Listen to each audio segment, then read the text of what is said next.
Live call లో మీకు ఇందులో ఏం సంబంధం? లైవ్ లో మంగ్లీ తరపు నుంచి భయభ్రాంతులకు గురి చేస్తున్నాడు. ఇగో లైవ్ ఆడియో. బాబు మాట్లాడు, ఇప్పుడు మాట్లాడు. నువ్వు కట్ చేసిండు కాదు. ఆగు ఆగు ఆగు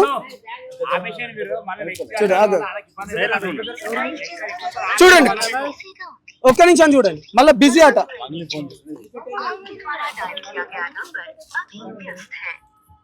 నేను ఓకే, నేను ఏమంటున్నా అంటే చాలా క్లియర్ గా ఒకటే చెప్తున్నాను.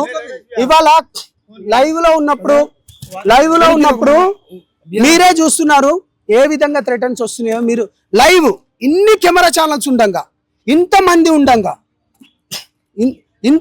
ఉండంగా వీళ్ళు భయభ్రాంతులకు చేస్తున్నా అంటే మంగ్లీ ఎంత డబ్బులు ఇచ్చినావు? సంపత్ని వేపియాలనుకుంటున్నావా? సంపత్ని చంపేయాలనుకుంటున్నావా? అశోక్ని చంపాలనుకుంటున్నావా? నీకు మాట్లాడేటోళ్ళని చంపాలనుకుంటున్నావా? గుర్తుపెట్టుకో, తస్మత్ జాగ్రత్త. నువ్వు ఎవరిని పిలిపించుకో. నీతి న్యాయం ధర్మం వైపు ఉంటాం, నిజాయితీ వైపు ఉంటాం. ఏం నువ్వు ఒక్కదానివే బంజారా బిడ్డవా? నువ్వు ఒక్కదానివే గిరిజన బిడ్డవా? వీళ్ళందరూ కాదా? వీళ్ళందరూ లంబాడీలు కాదా? ఏం తమాషాలు చేస్తున్నావా? ఏం చంపేయాలనుకుంటున్నావా? చూద్దాం, ఎవడొస్తాడో రండి.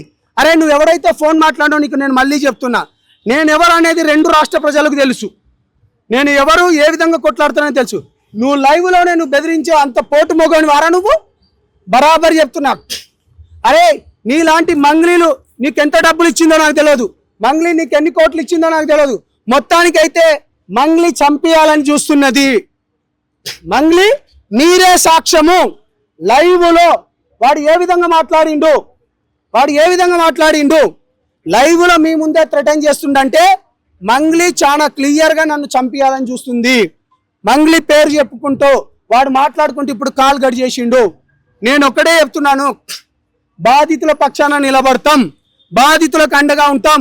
చిత్తశుద్ధి ఎవడున్నా కానీ నేను మళ్ళీ ఛాలెంజ్ చేస్తున్నా. ఎవడెవడైతే మంగ్లీ తరపు నుంచి ఒకవైపు, లంబాడి బిడ్డల తరపు నుంచి, అణచబడ్డల నుంచి ఒకవైపు, 90% ఉన్న గిరిజన బిడ్డల తరపు నుంచి, నేను ఒక్క మంగ్లీ తరపు నుంచి మీరున్నారు కదా, చూసుకుందాం. నేను సావాలా లేకపోతే వీళ్ళకు న్యాయం జరగాలి. ఏం తమాషాలు ఆడుతున్నారా? ఏం చేస్తావు మంగ్లీ? ఎంత డబ్బులు ఇస్తావు నువ్వు? లైవ్ లో ఇట్లా థ్రెటన్ చెప్పిస్తావా? ఫోన్ కాల్లో మీతో తొలివేలు. ఇప్పుడు మీకు ఇంటర్వ్యూ ఇస్తా అంటే నువ్వు లైవ్ లో ఉండని నువ్వు ఒక్కనివేనా అనుకుంటా. ఏంది ఫోటోలు వచ్చినాయి, మధుకు నీకు సంబంధం లేదన్నావు. ఫోటోలు వచ్చినాయి, వీడియోలు వచ్చినాయి, ఎవిడెన్స్ వచ్చినాయి. చనిపోతున్నారు, బాధితులు వచ్చిండ్రు, అన్నీ ఉన్నాయి. సిగ్గుపడాలి ఇప్పటికైనా. నీ పైన కేసు అయింది. ఈ కేసుని ఈ విధంగా నేనేదో నీ పైన నేను కావాలని ఆరోపణ చేస్తలేను. నువ్వు నిజం వైపు రావాలి, నిజాన్ని తెలుసుకోవాలి. నీకు మధు తెలియదన్నావు కదా, ఎట్టా ఇవన్నీ వచ్చినాయి? బాధితులు కదా. ఇంకో అసలైన క్యాషియర్ కూడా ఇక్కడే ఉన్నాడు కదా, డబ్బులు ఇచ్చిన వాళ్ళు ఉన్నారు కదా వీళ్ళందరూ. అరే ఎవడెవడైతే మాట్లాడుతున్నారో పేడ్ బ్యాచ్లారా, మీకేమాత్రం దమ్ము మీరు ఒకసారి మీరు తండకు రండి. మీకు ఛాలెంజ్ చేస్తున్నా, మీకేమాత్రం దమ్ము ధైర్యం ఉంటే రండి, తండకు రండి, చూసుకుందాం. మనం ఎవరు చూసుకుందాం. రైట్ మిత్రులారా, ఇప్పటిదాకా మీరు మంగ్లీ గురించి మీరు ప్రత్యక్షంగా చూసారు. ఏది ఎక్కడి వరకైనా చూసుకుందాం. ఒకవేళ ఏమైనా పూర్తి బాధ్యత మంగ్లీదే.